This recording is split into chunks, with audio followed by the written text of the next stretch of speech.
Sea en virtud de que ya son 4 o 5, Eliseo, permíteme presentarte y, por supuesto, darte las gracias, Eliseo, por esta participación. Antes, permíteme agradecer a todos los asociados que pudieron integrarse a esta conferencia.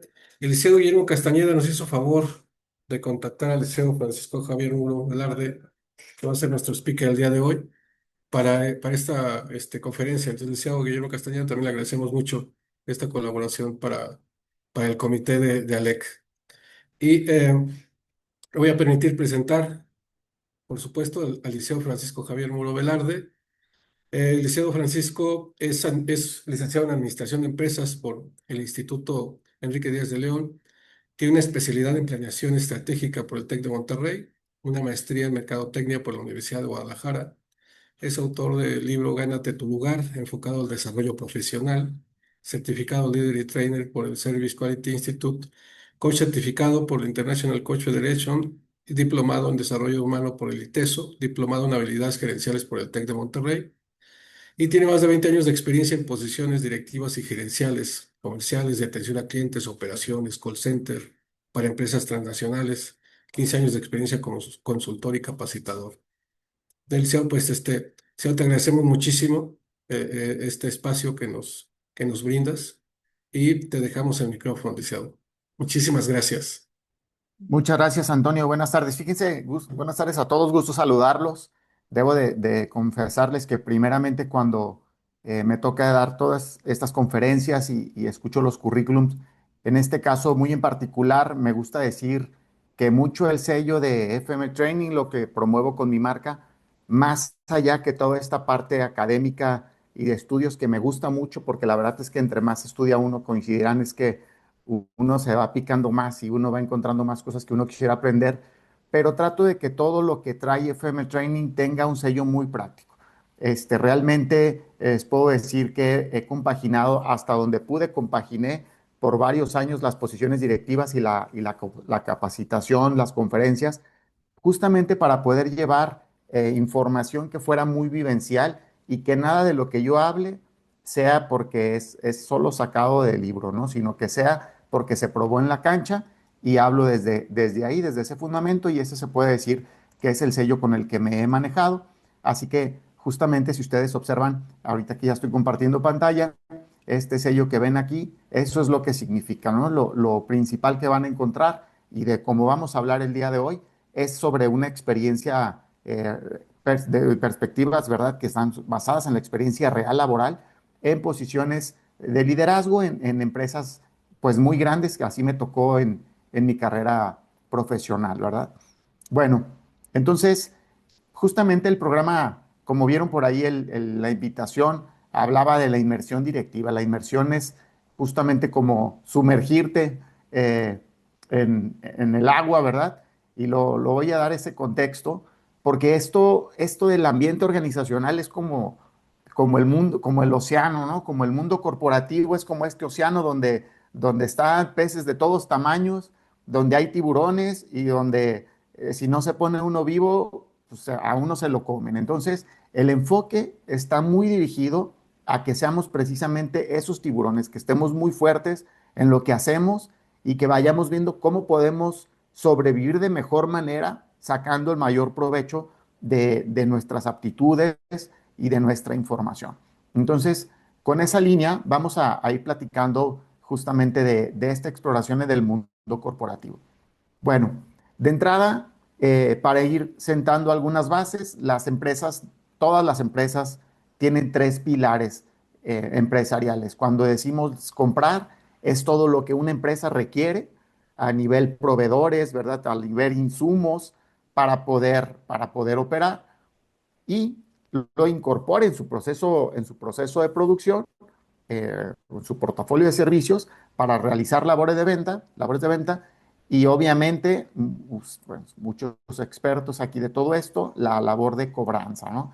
En este caso, tanto la labor de cobranza por la misma empresa que vende sus servicios, como la labor en este caso, de cobranza como en un servicio en sí, como se realiza por muchos de ustedes. Em, Les voy a presentar lo que yo identifico como 5 prioridades o algunas prioridades que por lo regular son las que muchos empresarios o directivos, algunos ponen una u otra en primer lugar y ahorita vamos a ir planteando un poquito el por qué. Muchos dicen, lo más importante para mí es mi marca, porque en mi marca se sienta mi reputación, en mi marca está todo mi prestigio, por lo tanto tengo que cuidar mucho esta marca que me ha tocado mucho tiempo construir. Cuando tenemos una marca que es muy sólida, es más fuerte para aguantar de repente quejas, para aguantar de repente ataques a lo mejor por clientes inconformes. Y cuando la marca no es tan sólida, es capaz de que un video viral pueda tener un impacto muy fuerte en una marca. Entonces, definitivamente el cuidar la marca es muy importante. Podríamos decir que la reputación, imaginemos que es como un bosque, ¿no? ¿Cuántos años tarda en construirse un bosque de pinos gigantes? Años, ¿cierto? ¿Y cuánto tiempo tardaría en destruirse? Bastaría con un cerillo para poder destruir una buena parte del bosque y acabar con eso. Yo diría que es muy importante tratar de conceptualizar que nuestra marca y nuestra reputación es muy parecido a eso. Se puede tardar mucho tiempo en construir el prestigio, pero se puede ir muy pronto con algún error. Por lo tanto, definitivamente la marca es una prioridad de las que se tiene que cuidar. Después estaría la rentabilidad, porque todos los negocios a final de cuentas tienen este objetivo. Entonces, muchas personas, muchos empresarios con los que me toca trabajar, sus estrategias están en torno a que sus negocios sean rentables. ¿Por qué? Porque ellos establecen que todo lo que tiene que ver con que el negocio esté bien, entonces permite todo lo demás. Si no hay rentabilidad, probablemente no habría negocio. Y aquí cuando estoy justamente en el programa de inmersión directiva, del cual hablaré al final, el programa donde vemos todos los módulos, hay un debate muy fuerte con la línea financiera, porque la división financiera te dice, no, es que si no hay rentabilidad, no hay negocio. Y si no hay negocio, todo se va al traste, ¿verdad? Entonces, después está toda esta corriente que es muy fuerte y que cada vez toma más fuerza, donde se establece que la prioridad de la organización pasa por el colaborador. ¿Por qué? Porque el colaborador es el que nos da la rentabilidad, el que nos da las ventas, el que nos trata bien al cliente, es el que nos hace funcionar las cosas. Entonces, ahí establecemos a una prioridad adicional que ahorita la vamos a desmenuzar. Hay una línea también fuerte que dice que para las empresas el cliente es la prioridad, la que dice el cliente manda, el cliente es el rey, el cliente es el patrón. Esto, por supuesto que es también muy debatible porque ciertamente el cliente es muy importante, pero ¿quién chiquea a tu cliente? ¿Quién cuida de tu cliente? Tu colaborador. Y hay una corriente aún más fuerte que nos dice que la prioridad son las ventas. Muchísimas empresas, les puedo decir, de los programas que más me piden es ventas. ¿Por qué? Porque pues el empresario lo que entiende es que ahí es donde tiene que meter la máxima capacidad. Y no podemos decir que las ventas no son importantes, son muy importantes y pues sabemos que es un departamento que genera ingresos, pero hay otros que también generan ingresos a través de la cobranza, se generan ingresos, por supuesto, a través de incluso de cuidar a los clientes, se generan ingresos por no perder justamente a nuestra base de clientes, pero las ventas, a final de cuentas, son realizadas por el colaborador. Entonces, si no tenemos colaboradores comprometidos, es muy difícil que logremos todo lo demás. Seguramente en su industria también se topan mucho con que uno de los grandes problemas y retos que tenemos en las organizaciones es el recurso humano y es justamente el consolidar a nuestras plantillas, a nuestros colaboradores para que no se vayan, porque hoy en día pareciera que con cualquier oferta, por más pequeña que sea, este colaborador se puede ir. Pero sí les puedo decir una cosa, que un colaborador que tiene condiciones laborales muy favorables, ya empieza a poner en la balanza si se mueve o no, porque a veces cuando tiene todo muy estable dentro de su organización, podría decir, ¿quién me garantiza que en otro lado me va a ir igual? Es por eso la importancia de tener muy clara la estrategia de gestión de la organización, la estrategia de la empresa y con la estrategia con la que voy a gestionar justamente a los colaboradores.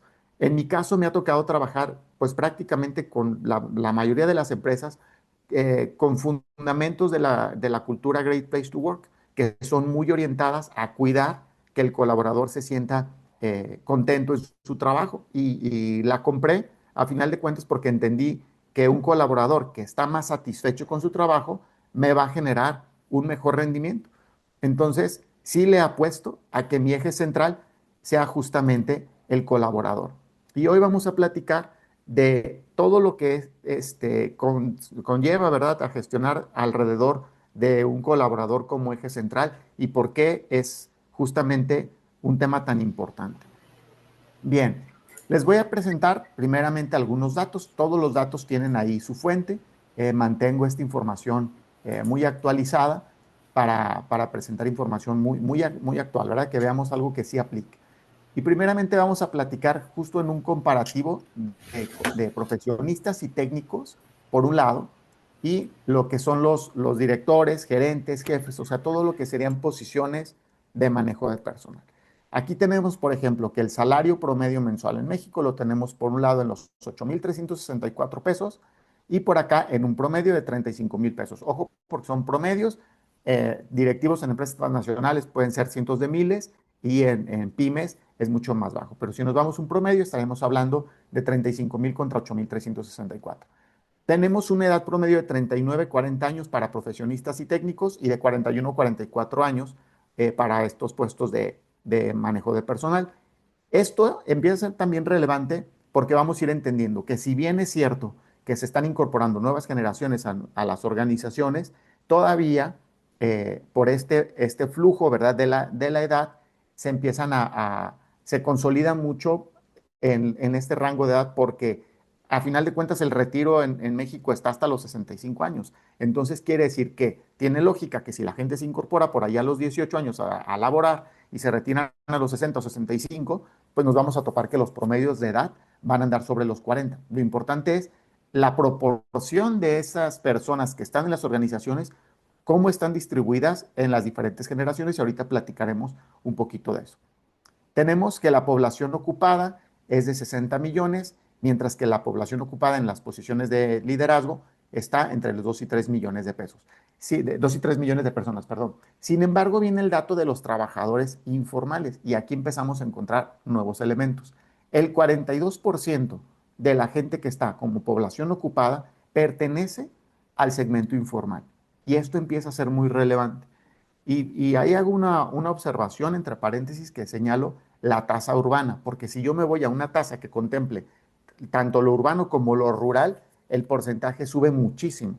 Pero si quitamos todo lo que son los rurales y nos quedamos con lo urbano, estamos hablando de todas formas una tasa que se acerca al 50% de informalidad. Imaginemos entonces cuánta gente hay trabajando con estas condiciones justamente de informalidad. Tenemos que, por su parte, cuando nos movemos a posiciones de liderazgo, normalmente las empresas es donde empiezan a tener menos suelto el tema de la informalidad. Aquí se reduce a 12,4% de estos 2 o 3 millones que vemos aquí arriba. ¿Sí? Entonces, ¿qué quiere decir? Que un primer elemento que tenemos ahí como un foco fuerte es el alto nivel de informalidad con el que muchas empresas en México operan. Esta gráfica realmente solamente es para mostrar que el rango salarial, entre más oscuro es el color azul que ven en el mapa del país, es más alto el costo, ¿verdad? Es más alto el salario porque el costo de vida de la entidad es más alto. Entonces podemos ver justamente que, por ejemplo, los estados del norte tienen un peso más alto y también, siendo el más alto, Baja California Sur. Y la gráfica de la derecha simplemente nos sirve para identificar que sigue habiendo una brecha en los ingresos entre hombre y mujer, cosas que también han venido al paso de los años, ¿verdad? Tratando de cerrarse un poquito estas brechas para manejar incluso métricas que se manejan en muchas organizaciones, como la métrica de equidad de género. Pero aquí nos muestran que los rangos salariales en los primeros años de bloque de escolaridad, cuando decimos de 4 a 6 años, prácticamente es primaria, ¿sí? Y acá nos vamos prácticamente a maestrías.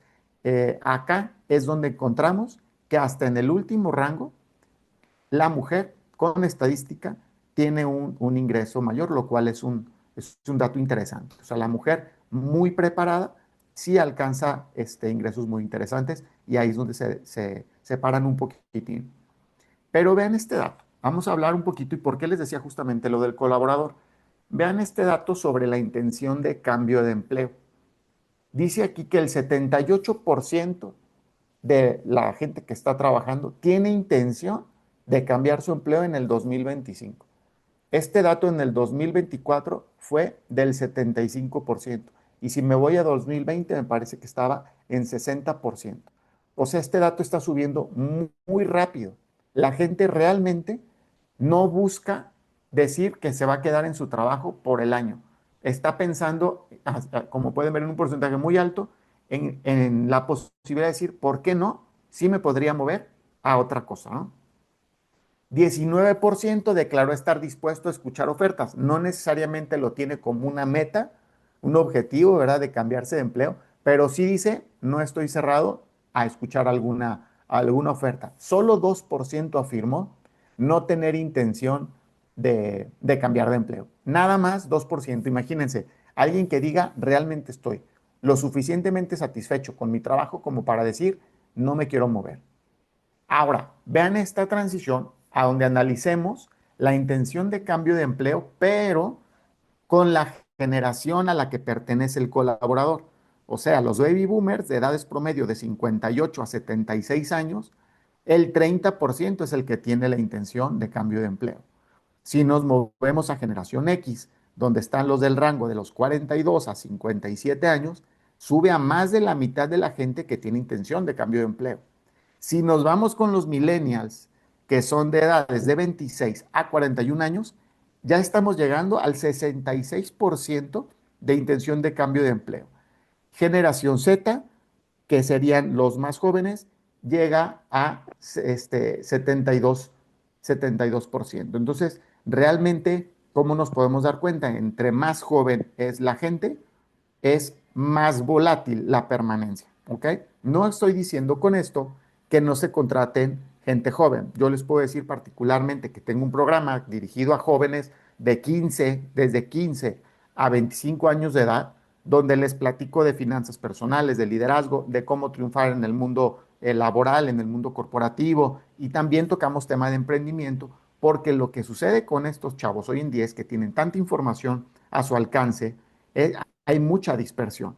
Entonces se requiere ser muy claros en cuanto a la estrategia de la empresa y en cuanto a la estrategia del colaborador para que el colaborador se encuentre mucho más claro de lo que está viviendo a su alrededor, que sienta que tiene un trabajo con sentido, no con sentido de chiqueado, sino con un sentido de dirección y que vea claridad. Cuando él no lo ve, es muy volátil su compromiso. Entonces, hablando justamente de estos mismos elementos, ahí tenemos nuestra fuente. Vean el dato que se reporta como empresas que reportan problemas para la retención del talento. En el 2020, 30% de las empresas reportaban esto como un problema. Si me voy al 2025, vean el cambio, es muy radical. Subió a más del doble, el 70% ya de las empresas están señalando que esta es una de las problemáticas que tienen. Por eso lo mencionaba, altamente probable que en mayor o menor medida, obviamente no todas las empresas es igual, pero es uno de los temas que se tienen como desafíos. Este dato nos indica aquí, lo quise poner el del año anterior, para que vean cómo está cambiando, es muy pronto del 65% pasó al 70% solamente de un año para otro. Entonces, quiere decir que más pronto nos demos cuenta de la importancia de tener estrategias para gestionar a nuestro recurso humano, Pero está no vamos a, 951-32-44-406. perdone que escuché la pronunciación de los números y creí que me iban a preguntar algo. Este, entonces mencionaba, entre más pronto una empresa se dé cuenta que tiene esta área de oportunidad y que este dato le puede pegar, define su estrategia y no, mencionaba, no va a revertir la tendencia, porque la tendencia es creciente. Lo que puede hacer es contener una estrategia de contención un poquito mayor. ¿Qué nos dice esto? que si tú tienes, por decir, en el nivel más operativo de tu organización, una permanencia de 1 año y medio, por decir, o 1 año, 3 meses, la tienes que medir, por supuesto. Si no la mides, aquí tienes pues un área de oportunidad más importante porque no la estás midiendo. Pero tu tasa de permanencia, si es de 1 año, 3 meses, pues a lo mejor la estires a 1 año, 8 meses o la estires a 1 año, 9 meses. No vas a cambiar a que se quede 3 años, se quede 4 años, porque la tendencia en las organizaciones ya no está siendo esa. Incluso aquí les pongo un dato que es muy interesante, que tuve oportunidad de validar en una conferencia con la vicepresidencia de LinkedIn, de cómo en las industrias tecnológicas todavía esto es mucho más inestable. Entonces, menciono aquí el 50%, más del 50%, están buscando activamente mejores oportunidades o abiertos a escuchar ofertas. 4.5 años es el promedio de permanencia en un empleo. Esto es muy fuerte porque alguien puede decir, bueno, 4.5 años ya quisiera que se quedaran conmigo. Sí, pero ahí estoy considerando a toda la gente de todas las edades, incluso a la gente de más de 40, como lo pudimos ver. Y esa gente ya no se trata de mover tanto, porque entre más cercano estés a tu edad de retiro, no te quieres estar cambiando de trabajo, quieres ya mejor terminar. Entonces, la mayor volatilidad la tenemos en los años más pronto, más tempranos, ¿no? En los millennials, la permanencia está siendo 3 años, y para los que son profesionales en la industria tecnológica, de tecnologías de información, es de 2 años. Para darles un ejemplo, en esta conferencia que les decía que acudí, se mencionaba que probablemente alguien diría, yo aspiro a trabajar, un chavo, ¿verdad? Que diga, aspiro a trabajar en Google, en Tesla, en Microsoft, en Meta, o sea, empresas que son en Amazon, que son aparentemente muy atractivas y muy aspiracionales, y uno a lo mejor pensaría que si uno se coloca en una organización de este tamaño, de esta trascendencia y de este volumen, entonces es para hacer carrera ahí. ¿Y qué creen? Son en las empresas donde se están quedando 2.5 años únicamente. Este, ¿Por qué? Porque se mueven como gitanos dentro de la industria de una empresa a otra y empiezan a encontrar atractivo en migrar de una organización a otra. Obviamente esto, la idea es que ustedes lo empiecen a trasladar y al empezar a sacar sus métricas y empiecen a identificar cuál está siendo su permanencia y cómo podrían entonces diseñar una estrategia que extienda un poquito más la permanencia del colaborador, porque esto nos cuesta dinero. Definitivamente tener colaboradores nuevos constantemente, pues es un desgaste, es tiempo, dinero y esfuerzo.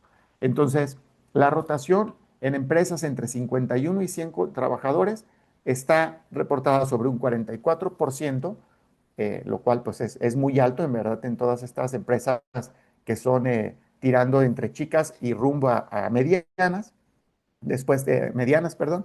Después tenemos que el 45% de las empresas no tiene mediciones del compromiso, no mide la satisfacción laboral, ni tiene estrategias de cultura organizacional, o sea, que realmente se vivan y se experimenten. Esto es un porcentaje muy alto porque casi alcanza la mitad de las empresas. Entonces, ¿qué es lo que está llevando a la gente a que acepte otro empleo? Eh, Vean, 7%, que es un porcentaje, pues se puede decir bajo, en beneficios relacionados para la salud mental. Sin embargo, aquí vale la pena mencionar que existen normas nuevas que aplican para todas las empresas, como seguramente habrán escuchado de la NOM 035, o simplemente, por ejemplo, el día de hoy tuve la oportunidad de conocer que hay un organismo nuevo que son certificadores en salud emocional. O sea, certifica que la empresa, perdón, tiene estrategias para gestionar salud emocional. O sea, y lo van a empezar a ofrecer como una certificación. Así como se certifica en ISO 9000 o en Great Place to Work o empresa socialmente responsable, de la misma forma se surgió una entidad certificadora que le pueda decir a la gente, hey, esta empresa está certificada como una empresa que cuida la salud emocional de sus colaboradores. O sea, la tendencia está ahí, está avanzando rápido. Y aquí el reto que tenemos es tomar acciones oportunas, que estas olas no nos ganen, no nos rebasen y que, ¿qué pasa cuando no tomo estas decisiones de manera oportuna? Pues se me va el colaborador y estoy en esta inercia constantemente de estar reemplazando al colaborador. Y el problema es que estamos tan ocupados en las rutinas, en el día a día, atendiendo, seguramente muchos conocen la matriz de lo urgente, lo importante, ¿verdad? Que estamos apagando muchas veces esos incendios de lo que es a veces no tan importante, pero sí muy urgente, porque depende de ti. Entonces, es un porcentaje que está empezando a ser cada vez más significativo. Algunos, un porcentaje también parecido, nos reporta que todo lo que tenga que ver con la implementación de tecnología para optimizar el trabajo, también a lo mejor dices, oye, pues ¿cómo? Pues sí, porque si de repente alguien llega y le ofrece algo que sea más tecnológico para que haga mejor el trabajo, desde incluso de manera remota, podría ser suficiente para que acepte un nuevo empleo. Aquí ya nos subimos a casi el doble. Del 7 estamos brincando a 13%, donde es por un mejor ambiente laboral. Y esto empieza a ser todavía más relevante. Lo que empieza a suceder, porque si ustedes identifican que tenemos este 7 y tenemos este 13 que está clasificado como dos categorías distintas, la realidad es que son parecidos en algún aspecto, porque el compañerismo, el trabajo en equipo, la colaboración, se puede, digamos, comparar un poco con el estrés que se viva dentro de la organización. Entonces, todo esto que tiene que ver con la colectividad, a final de cuentas, o la manera en que conviven y son atendidas las personas dentro de las organizaciones, pues empiezan a tener pesos muy fuertes. Ahí ya estamos hablando de una quinta parte. 17% directamente porque le den home office. Eh, Tenemos la ventaja de que muchas empresas en pandemia se mudaron a trabajo remoto. Sin embargo, empresas que son referencia mundial regresaron de las organizaciones, pero regresaron al trabajo en presencial. Esto ayuda a que si empresas como Amazon, por ejemplo, dicen, yo ya no voy a manejar home office, ahora me voy a regresar a las oficinas, nos ayudan a todos los demás, que somos las empresas más chicas, para poder decir, oye, mira, esto está ya haciendo las empresas grandes. ¿Por qué? Porque se están dando cuenta que el colaborador desde su casa no tiene un ambiente laboral, no tiene convivencia. Entonces, incluso empieza a ser un diferenciador cuando tienen sus compañeros de trabajo con los que puede convivir, pueden ser gestionados, pueden vivir dentro de una cultura organizacional que se está viviendo y no cuando está desde casa, porque ahí no le está experimentando casi nada, o sea, está muy aislado. Entonces, sin embargo, pues bueno, por eso yo creo que este porcentaje ahorita ya no se está moviendo. 18% sí hablan de mayor flexibilidad laboral. El joven o el colaborador más joven de las generaciones más, en este caso de la generación Z, porque la generación alfa todavía no se incorpora al mercado laboral, pero la generación Z habla que le gusta la flexibilidad, le gusta la estabilidad. Y entonces dicen, no, ellos no son nada estables. No, espérame, esa generación Z es súper estable. ¿En qué sentido? No de estable de que se queden en el trabajo mucho tiempo, estable en el sentido de que para ellos es prioridad su vida personal, ir al ejercicio, tiempo con sus amigos, tiempo para él de lo que quiera, tiempo para pendientes personales. Esa es la estabilidad que ellos buscan. En medida que ellos encuentren más flexibilidad, por lo tanto, dentro del trabajo, es más factible que pueda apreciar más su empleo y permanecer más tiempo. ¿Por qué? Porque no encuentra que tenga esa rigidez que lo asfixie y que le impida tomar otro tipo de decisiones con relación a su vida personal. Pero aquí tenemos un brinco casi otra vez del doble, donde nos dice compromiso con la sostenibilidad y la responsabilidad social. Increíblemente, las generaciones más jóvenes empiezan a decir, yo no quiero estar en una empresa que no me represente. Entonces, que la empresa tenga misión de compromiso con la sostenibilidad, con el medio ambiente, con la sociedad a la que pertenece, con la comunidad a la que pertenece, genera pertenencia. Entonces, todos estos programas que están relacionados a esto tienen un impacto favorable en la percepción del colaborador. 34% ya te lo reportan directamente con el equilibrio que es medular entre su vida laboral y personal. Y aquí entran temas sobre todo, por ejemplo, de horarios, de cargas de trabajo, de que te pidan que te quedes más tiempo, todo lo que tiene que ver con las jornadas es muy relevante y con a lo mejor la facilidad para poder tener de repente algún permiso personal. El 48% sigue subiendo, que ya está llegando a la mitad, podría aceptar un nuevo empleo porque tenga mejores prestaciones, seguro médico, bonos, vales. A veces creemos que algunas de estas cosas son muy costosas, como por ejemplo cuando entramos a los gastos médicos mayores, pero a mí me ha tocado ver organizaciones que implementan servicios donde es una membresía que les da ciertos servicios médicos por unas tarifas mucho más bajas, por decirles de 250 pesos al mes, y entonces ya la persona tiene la sensación, la percepción sobre todo, de identificar que recibe algún tipo de prestación médica. Cruzamos el más del 50% con el crecimiento y desarrollo profesional, lo cual empieza a ser para mi gusto muy, muy importante.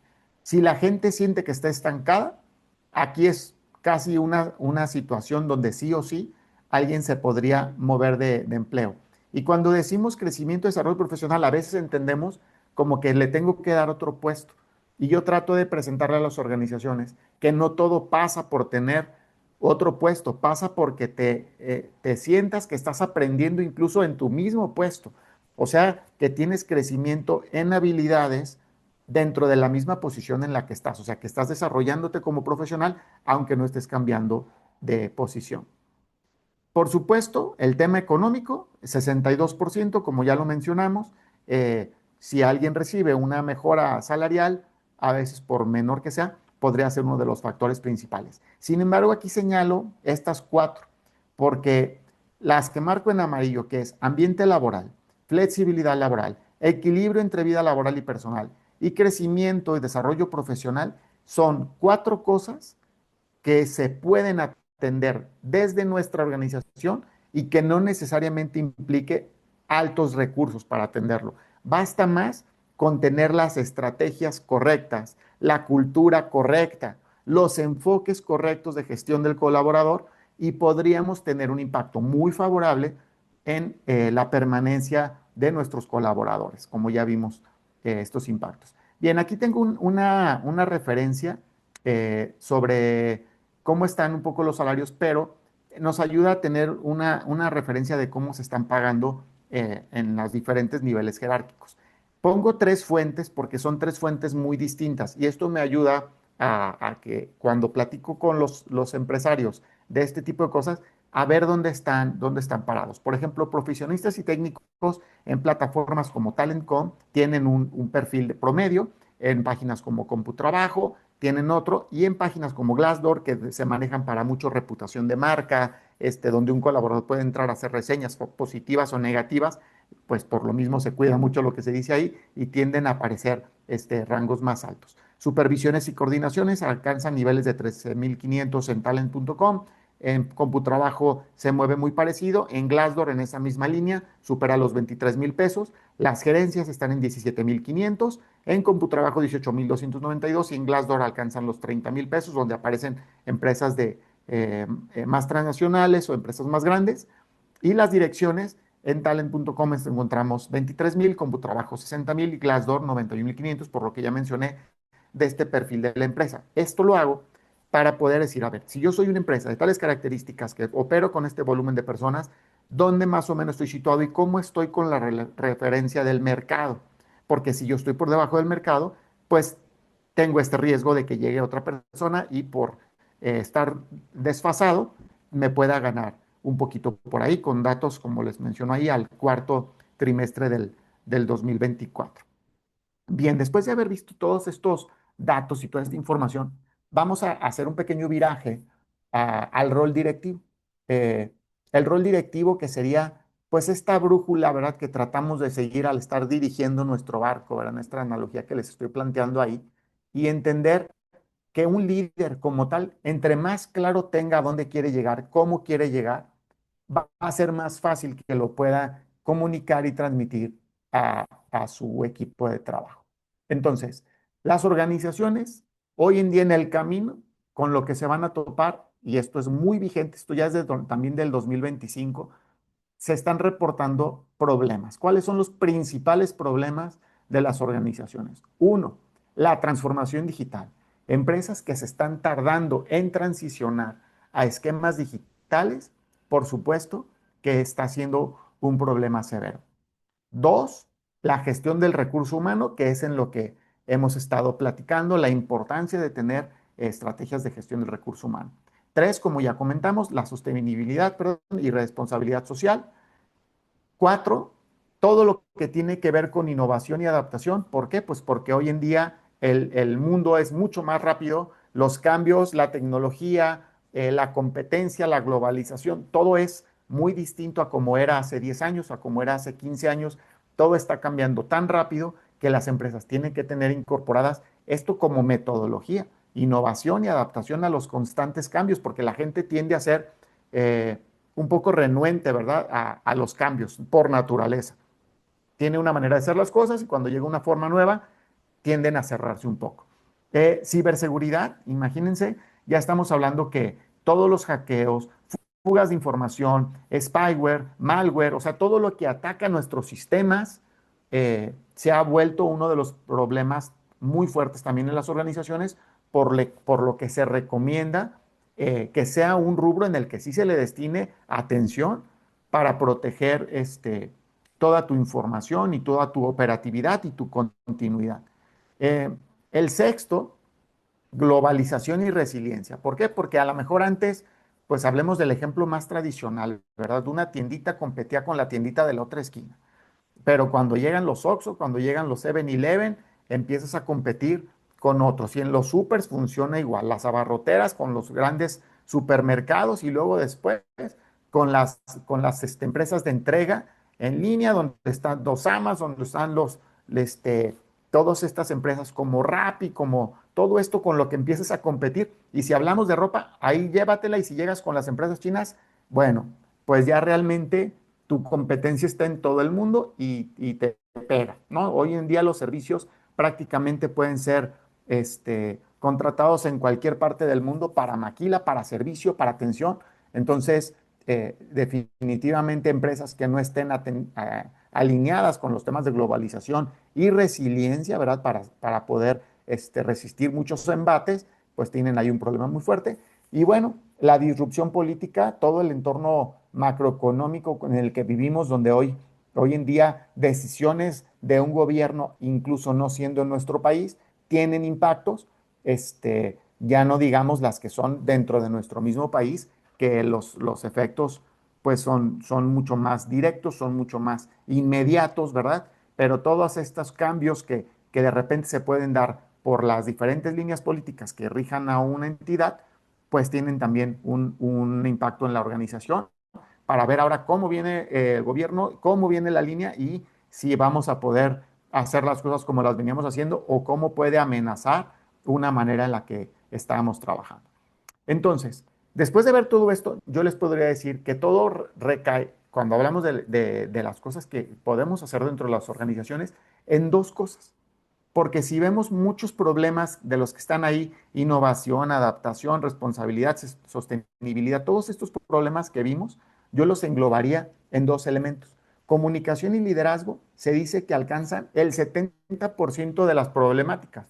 ¿Por qué? Porque si tú tienes problemas que tienen que ver con resiliencia y que tienen que ver con adaptación, que tienen que ver con innovación, que tienen que ver con todo esto, es porque la estrategia de liderazgo, o sea, que surge desde las cabezas de la empresa, no están siendo las correctas. Por lo tanto, con estrategias correctas de las cabezas, estarías pegándole a muchas de estas categorías que vimos ahorita. O comunicación. Y cuando decimos comunicación, ¿de qué estamos hablando? Comunicación de objetivos. O sea, increíblemente me toca todavía encontrarme con empresas que no comunican los líderes o la cabeza, no comunica los objetivos del año, del trimestre, no hay esa comunicación porque todo el mundo más bien está atendiendo, imaginémoslo como si fuera una línea de producción. Yo me dedico a tapar botellas, pero no sé estas botellas hacia dónde van, no tengo claro quiénes son los clientes que las compran. Yo solo tapo las botellas. Para mí hasta ahí está la cosa. Y cuando tenemos esa falta de alineamiento en las diferentes unidades de negocio dentro de una organización, es muy difícil que se genere un engagement, o sea, un nivel de compromiso del colaborador, porque no tiene claro cuál es su impacto en la cadena, en toda la cadena. Entonces, comunicación, hablamos de los objetivos, comunicar lo que te toca hacer, comunicación entre los integrantes, cómo está la relación entre los miembros, la comunicación con otras áreas, la comunicación para resolver conflictos, todo esto, todas estas variantes, ¿verdad? De la comunicación tienen un impacto muy fuerte. Cuando hablamos de liderazgo, ¿a qué me refiero? Justo a la planificación, ¿verdad? De la estrategia, la visión hacia dónde quiero llegar, la integración y el desarrollo del equipo, de formarlo, el apoyo que le brindo a mi equipo y cómo le ayudo a que se pueda adaptar. Si manejo estrategias para hacer retroalimentación constante de los colaboradores, si tengo capacidad de reaccionar ante las eventualidades y los impactos del exterior. ¿Sí? Entonces, aquí nada más concretando es que podemos haber visto varias categorías, pero con estrategias bien definidas o en comunicación o en liderazgo, puedo abordar muchas de estas problemáticas e ir ahora sí que navegando mejor en estas aguas bravas que hoy existen hoy en día. Aquí hago un pequeño paréntesis porque entiendo que hay algunas de las empresas que están en la asociación brindan servicio al cliente. Ahorita que tuvieron oportunidad de mencionarles mi perfil, me gusta mucho el tema de servicio al cliente. Esta certificación con el Service Quality Institute realmente para mí fue algo como muy revelador, porque sí le apuesto mucho a que el cliente tenga, para mi gusto, una prioridad importante. Entregar valor agregado. O sea, cuando decimos entregar valor agregado, es que la percepción entre lo que paga el cliente y lo que recibe le haga sentir que recibió un poquito de más. Eso se genera únicamente cuando la estrategia está diseñada para generar valor agregado. Entonces, ¿cómo sería un servicio al cliente que sea ideal? No podría ser excelente servicio al cliente si el servicio no es ágil. Podrás tener muy buena atención, pero si es lento, entonces no es excelente tu servicio al cliente. Tienes que diseñar una estructura que sea muy capaz de decidir pronto, que sea capaz de dar soluciones sin tanto proceso de escalamiento, ¿no? No pelotear al cliente no le gusta cuando lo tengo que escalar, lo tengo que revisar aquí. Cuando la gente no está empoderada, al cliente realmente eso no le gusta experimentar. Lo que el cliente percibe ahí es todo el mundo se pasa la bolita, hay mucha burocracia, necesita muchos procesos, muchos pasos intermedios, y el cliente tiene esta sensación de que no lo están atendiendo con la misma calidad de tiempo y urgencia y prioridad que como cuando el cliente compró, porque ahí normalmente todo es mucho más rápido, todo es el como sí, y cuando el cliente manifiesta la inconformidad, normalmente es cuando se presentan más estas inconformidades. Cuando decimos, después de decir ágil, que el servicio tiene que ser integral, estamos hablando que es antes, durante y después de la venta, porque podemos entender que el servicio es a lo mejor hasta después o quizás es antes cuando me está comprando y le doy un excelente servicio, sí, para que me compre, pero después, ¿cómo lo estoy tratando después o cómo lo estoy tratando durante? En servicio integral, por eso es que yo recomiendo algo que aprendí mucho en esta certificación, es que el servicio al cliente las personas que tomen un programa de servicio al cliente, tienen que ser de todos los departamentos, porque luego a veces creemos que es solo el que está tocando al cliente directamente, ya sea telefónico o presencial. Y no, porque cuando hay más departamentos que impactan de manera directa o indirecta en lo que sucede con el cliente, ya desde ahí necesitan que vayan sobre la misma estrategia, que estén sensibilizados sobre lo que sucede con el cliente y no que el departamento de entregas, mensajería, el departamento que aprueba a lo mejor un crédito, no está sensibilizado de cómo el cliente está experimentando todo y entonces el que le está sufriendo solamente es el que está cara a cara con el cliente. Por supuesto que el servicio también tiene que ser humano. Les puedo decir que a pesar que hoy en día existen más y más herramientas de automatización, de respuestas automáticas, los IVRs en los telefónicos, las respuestas automáticas en los canales de WhatsApp, los CRM, todo lo que queramos, las estadísticas que pude comprobar con una empresa transnacional donde pagaron un dineral con una firma mundial, es que el cliente sigue esperando que en el momento que él quiera pueda hablar con una persona de la forma que sea, telefónica o a lo mejor por chat, pero que no todo sea automatización. Por lo tanto, este enfoque humano en servicio al cliente sigue teniendo mucha vigencia. Un servicio que tiene que ser empático, que tiene que ser respetuoso, que tiene que ser personalizado, que tiene que ser complaciente. O sea, le vendí estando feliz, feliz le atiendo. No es le vendí feliz y ya le atiendo a fuerzas. Y bueno, este último elemento es cómo podríamos hablar que el servicio es bueno si por más que lo atiendas bien, que seas muy cálido, que sea rápido, que sea integral antes, durante y después de la venta, no seas resolutivo, pues ya lo tiraste todo, ¿verdad? Resolutivo estamos hablando es que realmente lo que el cliente espera que suceda se resuelva y si le puedes generar valor agregado, todavía mejor. Por lo tanto, hablamos de exceder las expectativas del cliente. El generarle una resolución favorable impacta en la lealtad del cliente. El cliente no se va porque hay una queja. El cliente se va por cómo se manejó la queja. Si la queja se manejó de bien, así como cuando las pizzas, porque ya lo quitaron Domino's, pero cuando tenían, yo no te entrego antes de 30 minutos, te las regalo. Ay, pues eso está muy bien porque sabías que tienes eso y casi estás viendo el reloj. ¿Qué crees? Ya pasaste a 32 minutos, aquí está la hora a la que se generó la orden, ya no te la pago y se retiraba el repartidor y tú tenías pizza gratis. Eso es exceder las expectativas. Claro que es costoso y tan es así pues que ya ahorita no se maneja, por lo menos hasta donde yo tengo información. Pero la fidelidad del cliente se produce al momento que la queja se resuelve de manera ágil y favorable.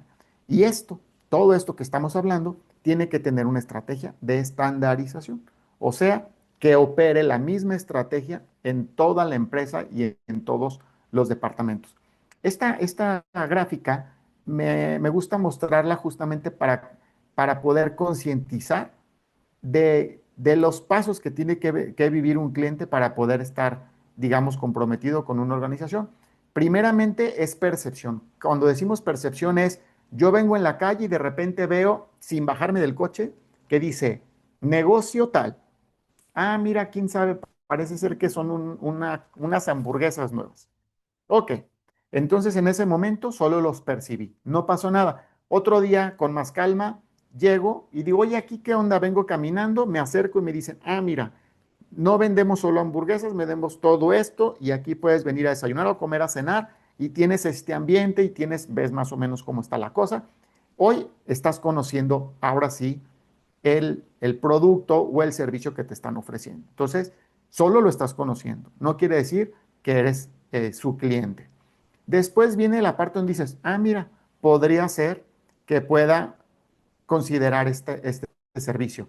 Esto lo pueden llevar al servicio que sea, ¿eh? O sea, si estamos hablando de sus servicios, es igual, o sea, su percepción podría ser una campaña donde en redes sociales aparezca un logotipo, un eslogan de su empresa y los identifiquen y hasta ahí queda la cosa. Después es cuando tienen la oportunidad de conocer qué servicios prestan y luego después cuando el cliente dice, a ver, ¿cómo sería si quiero contratar tus servicios? Ahí estamos ya en el paso 3.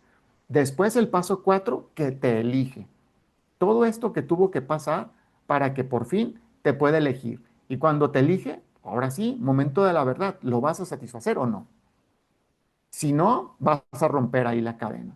Si sí, entonces el cliente podrá decir, oye, tú muy bien y podría hablar bien de ti. Una buena recomendación.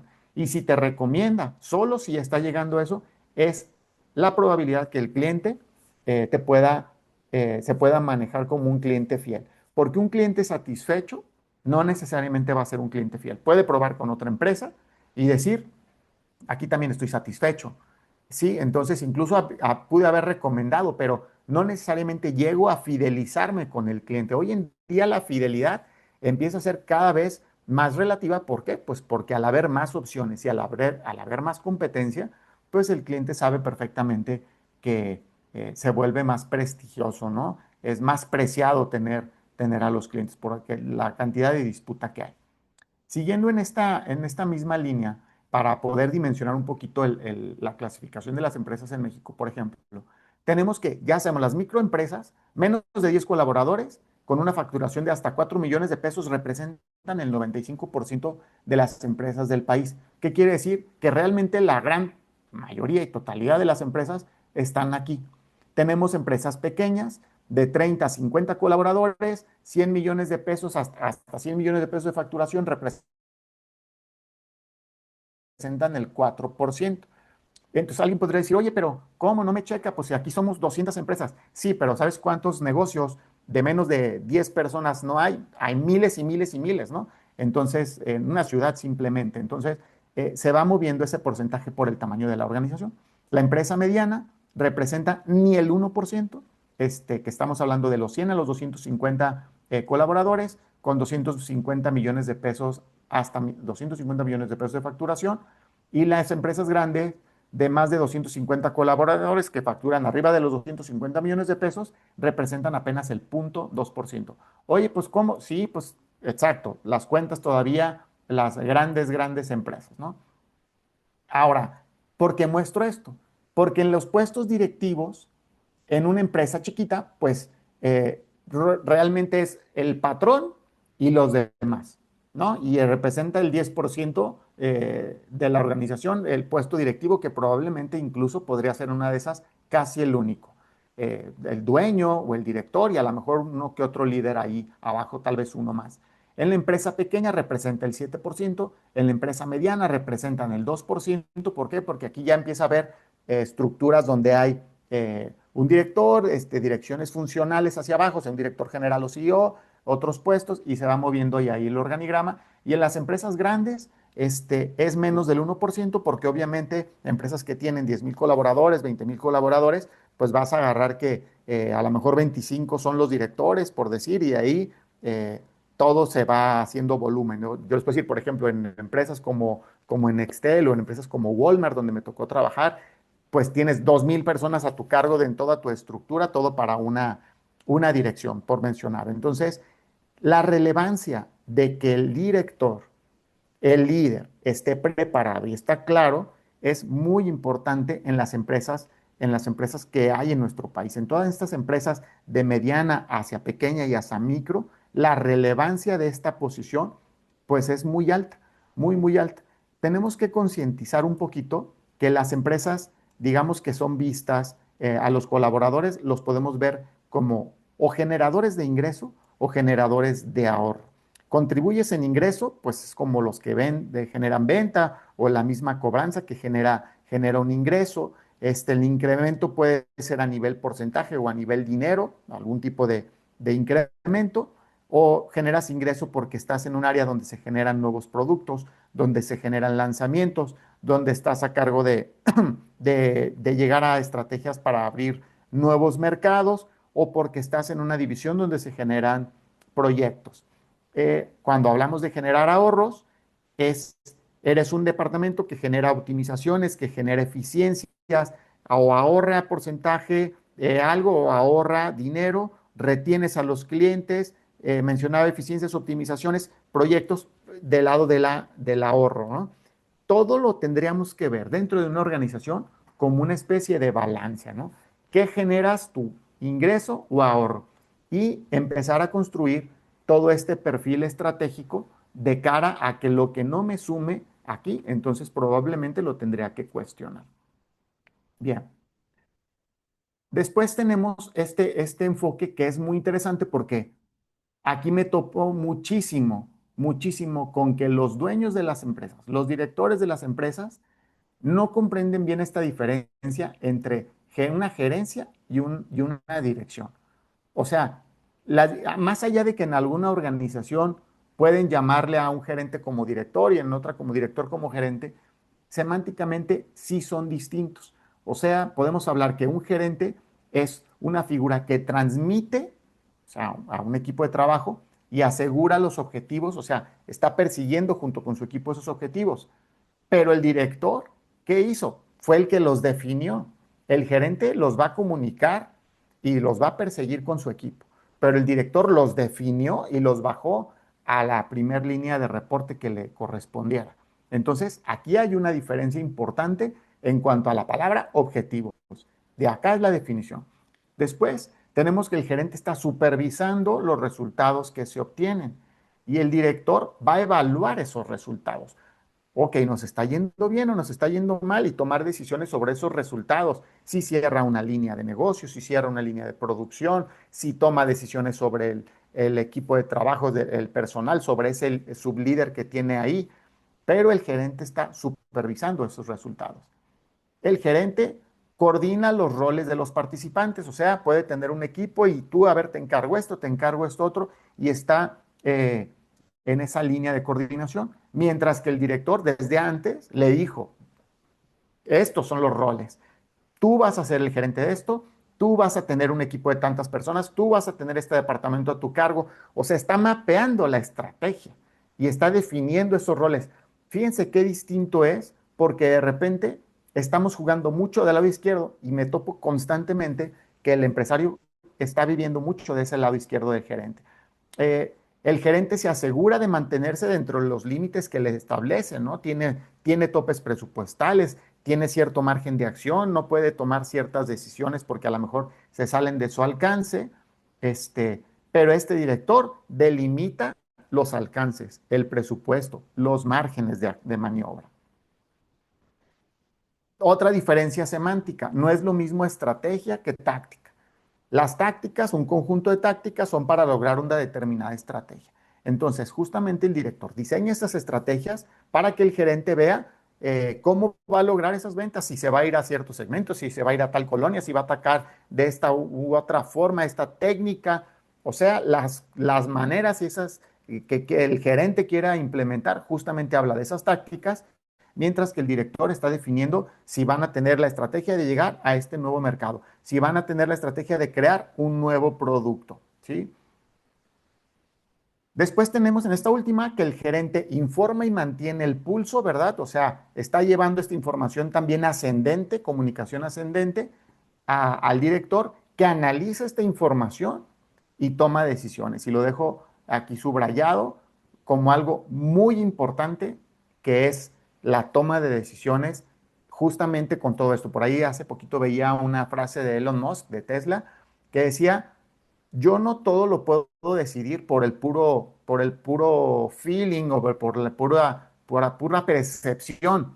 O sea, me trato de hacer de la mayor cantidad de datos y cuando yo tengo el 80% de la información, por lo menos porque no puedo tomar el total de información, hay cosas que no voy a poder obtener, ese 20% sí es mi feeling, sí es mi percepción, sí es mi intuición, pero es solo ese 20%, y lo dice una de las personas que está en una de las empresas o distinguida por ser una de las empresas más innovadoras, una de las personas más innovadoras del mundo, que ve para dónde van los vientos y va un paso adelante. Aún así, el 20% es su intuición únicamente. Entonces, si nosotros entendemos en qué rol estamos viviendo, aquí está una escala entre, bueno, esta es la escala de los salarios sobre los que vimos al principio, pero aquí sobre los puestos. Y si ustedes observan, se va moviendo desde puestos que son ejecutivos, o sea, donde estás operando, la supervisión después, el monitoreo y control, y después llegamos a la parte de la planeación y la estrategia. O sea, prácticamente diríamos que los dos de izquierda son más perfiles operativos, los de la derecha son más perfiles directivos. Conforme te vas moviendo en la estructura de un organigrama, te vas moviendo a crecimiento de puesto, te vas acercando a que el mayor espacio que ustedes ven aquí tiene que estar justamente en la planeación y la estrategia. O sea, una persona que es operativa y que esté en ejecución, la planeación y la estrategia es prácticamente nula, como pueden ver aquí. ¿Sí? ¿Por qué? Porque lo principal va a ser justamente su ejecución. Y aquí se va reduciendo para supervisores, porque justamente supervisión, o sea, los mandos, los primeros mandos, los mandos medios, y se va reduciendo, donde aquí lo que se incrementa es tus habilidades de supervisión, tus habilidades de control y monitoreo, y hasta acá tus habilidades de planeación y estrategia. Hace un ratito estaba hablándoles un poquito sobre las generaciones y decía, la estimación de porcentajes de trabajadores por generación en México 2025. Los baby boomers, y los quise hacer una pequeña referencia a las caricaturas como para que cada quien más o menos se ubique, ¿verdad? Pero Baby Boomers es una caricatura que surgió por ahí, ¿verdad? Esa de los Picapiedra. Dice, edad aproximada de 61 a 79 años, donde solo están el 3.1% de los trabajadores ocupados.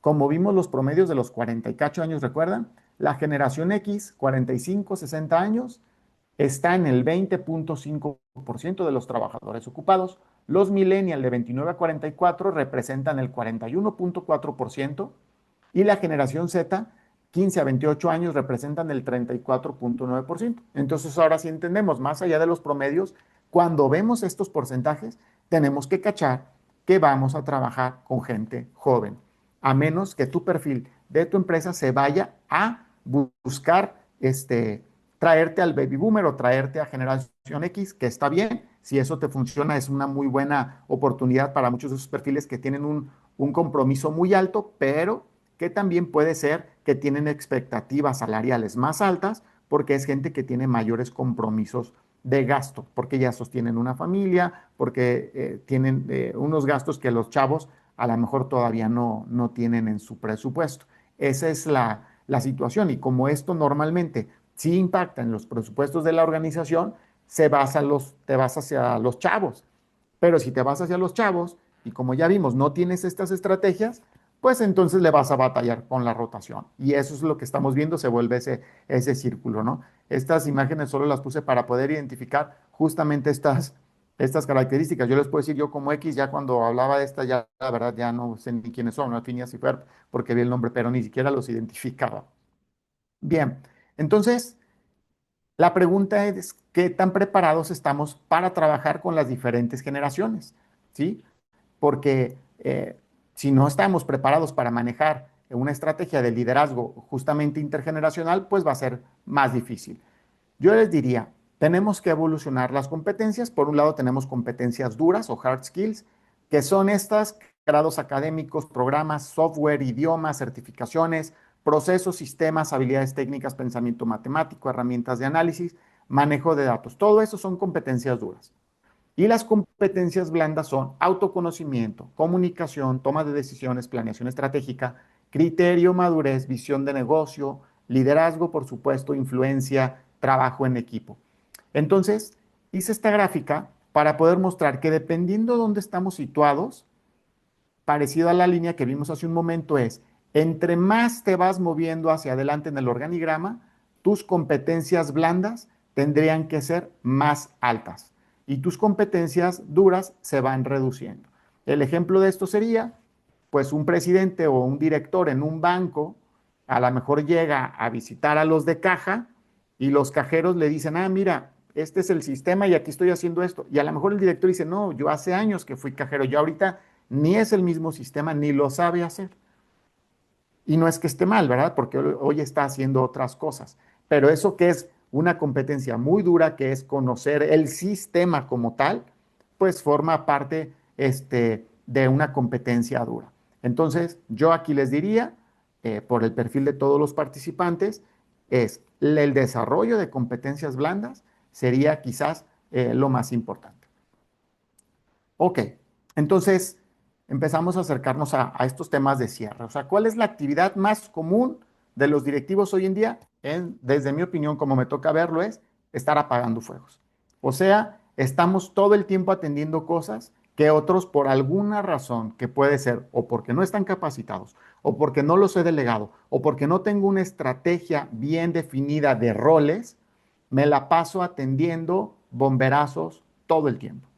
Entonces, esto es atender lo urgente y no necesariamente atender lo importante. Entonces, ¿cómo puedo yo, por dónde puedo empezar y activar esa transformación con acciones clave? Y aquí estoy haciéndoles un pequeño mapa mental, ¿no? Por un lado tenemos todo lo que tiene que ver con la estrategia de cultura organizacional. Cuando decimos la estrategia de cultura organizacional es todo lo que impacta a los colaboradores de mi organización.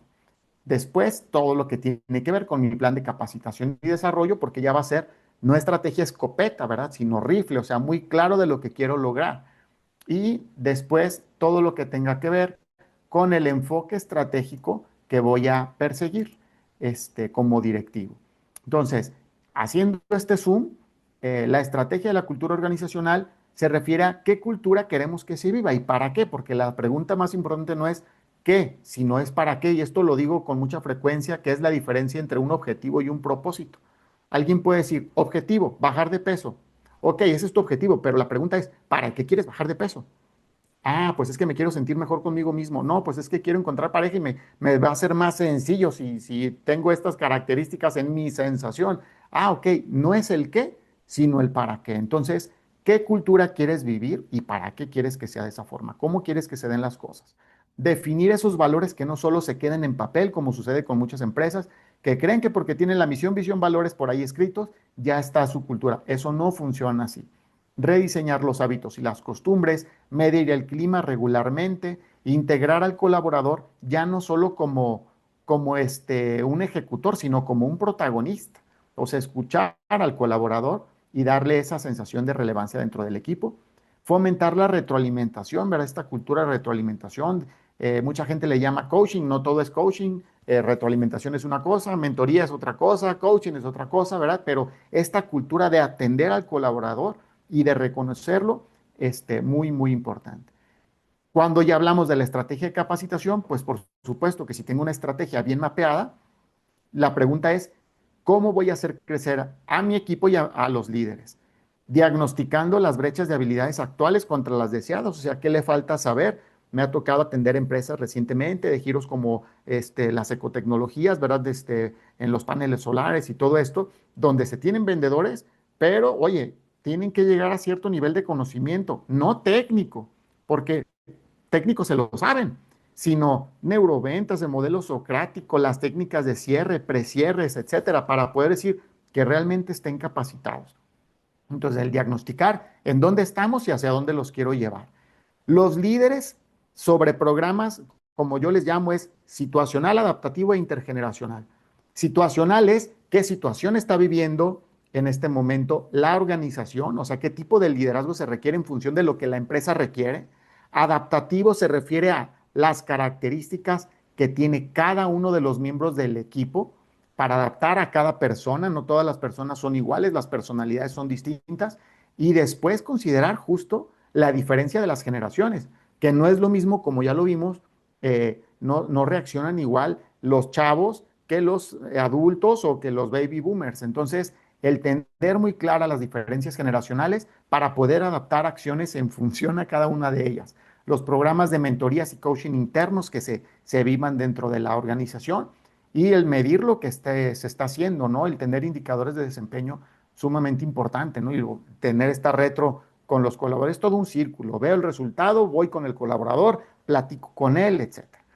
El enfoque estratégico directivo, a dónde va la empresa y cómo alinearlos a todos, ¿verdad? Definir muy claramente la visión, los propósitos, o sea, no nomás los objetivos, sino el por qué quiero lograr esos objetivos, que son los propósitos, alinear los procesos y las personas con claridad, una revisión constante de la estructura organizacional que tenga capacidad de estarla modificando, adecuando, ahora sí que camañolizando a lo que se requiera de repente, si un departamento tiene que desaparecer para dar pie a uno nuevo con tales características y sobre todo el desarrollo de la gestión directiva. O sea, si yo no me desarrollo como líder, es muy difícil que pueda esperar resultados hacia abajo. Bien. Uh, por el tiempo que me comentaron, decidí cerrar un poquito platicando algo de lo que hago yo, justamente relacionado a algunos de los temas que hemos tocado. Yo creo, por ejemplo, particularmente este programa es mi programa de más alto perfil, el programa de inmersión directiva, como les llegó su invitación. Este es un programa que justamente toca varios de estos temas, o sea, es un programa de 8 sesiones de 3 horas cada una, donde se ven temas como estos, el enfoque directivo, el perfil, los valores, la inteligencia artificial aplicada, porque de verdad es una cosa, si creemos que inteligencia artificial es el chat GPT, olvídense, o sea, hay decenas ya de aplicaciones para diferentes cosas. Entonces, el ver un poquito, ¿verdad?, qué existe ahí y me sensibilice sobre la información, esto es muy, muy útil. Vemos sobre finanzas personales. Antes de hablar de finanzas corporativas, la razón es muy clara y es muy simple. no puedes tú manejar las finanzas de tu negocio bien si las tuyas las tienes hecho un caos. Entonces, el aprender de hábitos financieros saludables es muy importante para poderlo llevar a la organización. Branding, marca personal, marca comercial, planeación estratégica, todo un módulo para hablar de puras herramientas de planeación estratégica que puedas sumar a tu caja de herramientas. El liderazgo, no como un programa de liderazgo, porque este no es un programa de solo liderazgo, esto es de gestión directiva, pero sí hay un módulo específicamente para el rol del liderazgo directivo y el tener muchas herramientas también para hacer gestión del desempeño. Particularmente este programa tiene dos modalidades, presencial y online. Arranca, todavía falta, arranca el 28 de agosto el presencial que se da en Guadalajara. Por ahí ya tenemos una sede donde ya va a ser el cuarto año donde lo vamos a dar. Y tenemos la modalidad online, ¿verdad? No online, sino live, porque no es grabado, esto es en vivo, desde una sala de producción audiovisual, la verdad, muy, muy profesional, y con la misma duración. ¿Ok? Bueno, esto es entrando un poquito a lo que son los temas que yo considero donde el directivo se tiene que meter. Y bueno, sí ofrezco varios otros servicios, ¿verdad? Mis servicios están en capacitación, en consultoría, en diseño organizacional, en coaching y mentoring. Y los programas de capacitación que ofrezco están enfocados, por ejemplo, el que es de liderazgo, específicamente de este modelo de liderazgo del que les estaba platicando, el programa de ventas, el programa de servicio al cliente, el programa para jóvenes y el programa de inmersión directiva, que es justamente del que les acabo de platicar. Pues bien, prácticamente con eso estoy concluyendo mi charla.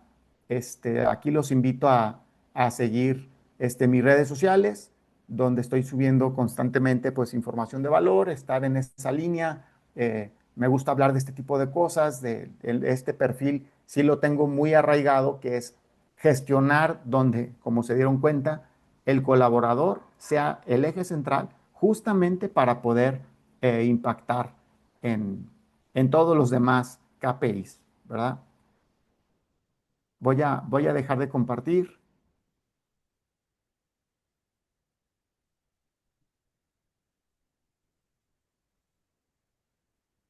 Listo. Antonio, no sé si quieren Ya, abrir algún foro para platicar algún detallito, una pregunta, pero sí, que en el Inter alguien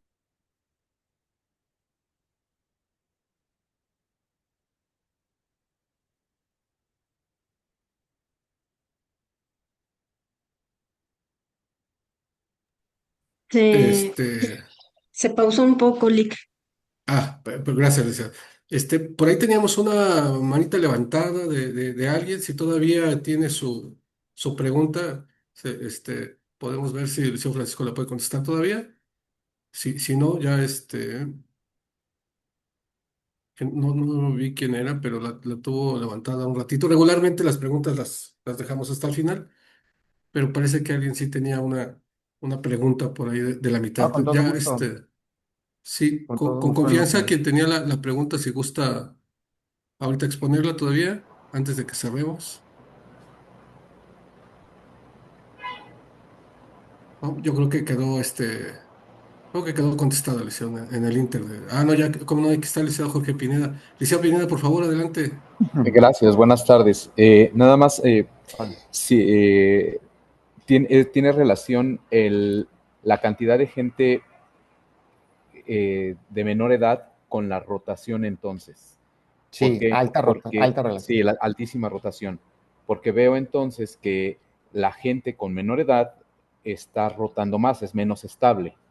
Entonces, si estamos en una etapa en la que estamos contratando o ya quedamos poca gente mayor, por lo tanto con más arraigo, ya los jóvenes, estamos en una sociedad joven, entonces no nos queda de otra más que contratar jóvenes, por lo tanto nuestra rotación será mayor. Sí, Jorge, lo dices muy bien. O sea, aquí está justamente esa situación. Tenemos por un lado que la rotación en los índices de edad más jóvenes es más alta. Ok, pero vimos que los porcentajes de incorporación al mercado laboral en esas edades están siendo mucho mayores. Y como justamente las generaciones X en delante me cuestan más porque es gente que tiene más gastos y esperan un ingreso mayor, no hay mucho para dónde hacerme. O sea, o les pago más alto a mis generación X en delante, por decir, o establezco estrategias de contención más definidas con mi estrategia de cultura, justamente para que esas generaciones que son más jóvenes no me roten tan rápido, porque como mencioné, la tendencia no la vamos a cambiar porque es mundial. No, no cambia la tendencia, es solamente para extender un poquito, estirar un poquito la permanencia promedio que tendríamos que estar midiendo. Pero Sí, sí, exactamente. sí, y será una labor titánica, sin lugar a duda, el poder amalgamar, el poder, estamos en medio de 4 generaciones, vi ahí en las diapositivas, Sí. entonces cada una con objetivos diferentes, con intereses diferentes, necesidades diferentes. Eh, entonces, que una empresa les convenga a todas estas generaciones está complicado. Les tendríamos que dar objetivos a cada una y es complicado. Sí, a ver, aquí nada más creo, hay una palabra que me gusta utilizar mucho, lo que es difícil y lo que es complejo. Algo que es difícil, pues a lo mejor es, pues, por decir, el álgebra, ¿verdad? O no sé, alguna materia que es algo que es difícil por naturaleza. Algo que es complejo es que tiene muchos componentes. Si entendemos estos componentes por separado, es mucho más fácil hacer una estrategia con todos esos elementos y entonces puede abordar una situación. Efectivamente, eh, yo sí considero que se amerita que se establezca una buena planeación para ejemplo, decir, pues si no voy a tener de todas las generaciones, a lo mejor me centro un poquito en estas dos. Mis líderes sí tienen que tener la capacidad de hacer un liderazgo situacional, adaptativo e intergeneracional para que entiendan cómo reacciona a la autoridad un generación Z que no va a ser igual que un X. No reaccionan igual a la autoridad, a la motivación, a Así los es. incentivos. Y entonces tus estrategias, por eso es que el liderazgo se vuelve versátil. Antes, no me dejarán mentir que la gente se usaba mucho en los 80s y principios de los 90s es, ¿cuál es el estilo de liderazgo? No, pues mi estilo de liderazgo es este. Hoy no creo que va por ahí. El estilo de liderazgo es depende. Depende la situación, porque si la empresa está en crisis, quizás tiene que apretar un poquito la tuerca y sube el nivel de exigencia y cuando están bajo presión es de una forma cuando están en expansión, en bonanza, etcétera. Entonces, la situación, la persona, la generación. Pero si tú generas tus estrategias considerando estas variables, pues más que difícil es complejos, ¿no? Es por los componentes, pero de entender los componentes por separado te ayuda a establecer tus estrategias. Muchas No, gracias por tu aporte, gracias. muy bueno. Muchas gracias. Muchas gracias. ¿Alguien más tiene una duda, aprovechando que todavía tenemos unos minutos?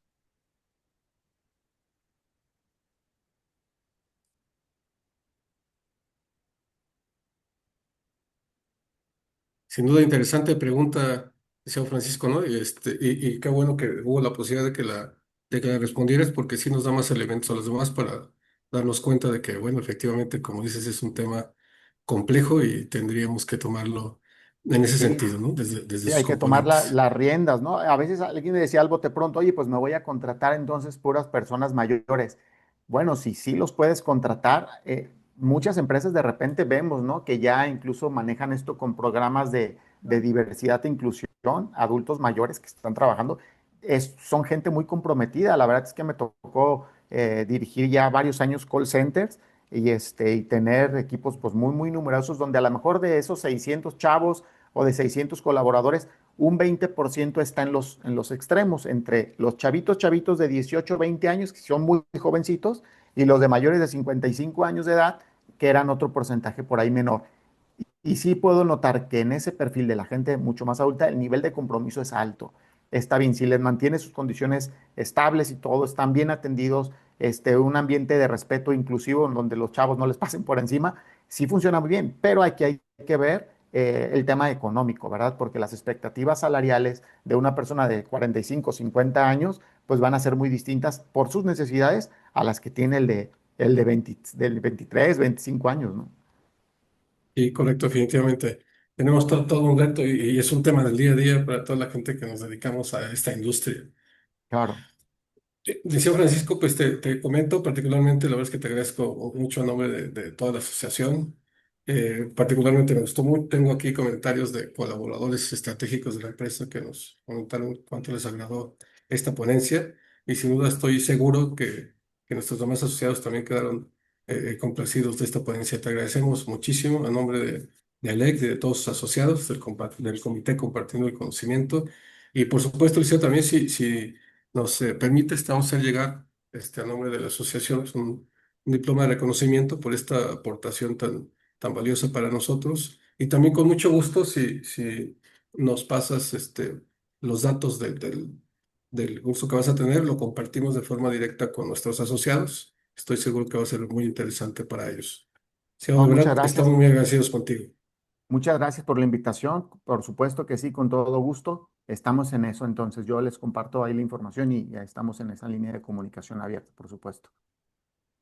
Pues muchísimas gracias a nombre de la asociación, gracias al Liceo Francisco, también gracias al Liceo Irmo Castañeda, que a través de él pudimos tener contacto contigo. Gracias a todos los asociados por este espacio y que tengan una excelente tarde. Gracias, buenas Gracias. tardes. Gracias. Gracias. Buenas tardes. Gracias. Gracias. Hasta luego.